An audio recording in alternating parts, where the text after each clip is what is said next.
सुस्वागतम. शिक्षण सप्ताहाचा 4था दिवस राजमाची शाळेमध्ये मोठ्या उत्साहाने साजरा करण्यात आला.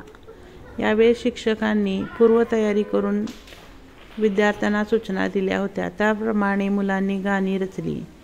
ही गाणी मुलांनी अगदी व्यवस्थित सादरीकरण केली. यासाठी पालकांनी सुद्धा त्यांना सहाय्य केले.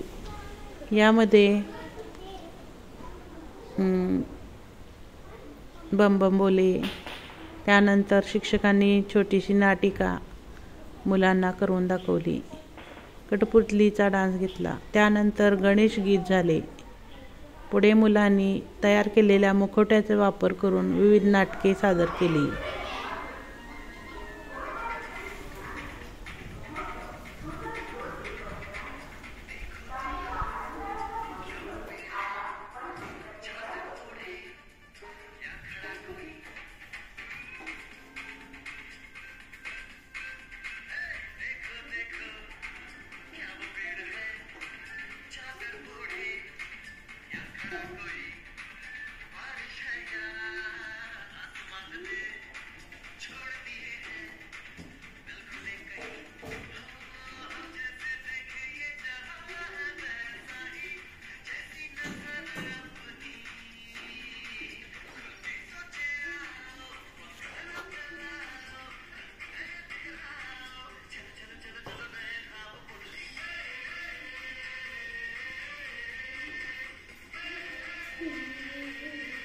गंचा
पुढे मुलांनी तयार केलेले वाघ, सिंह, हत्ती यांचे मुखवट्यावरून आजीची गोष्ट तयार केली व सादरीकरण केले.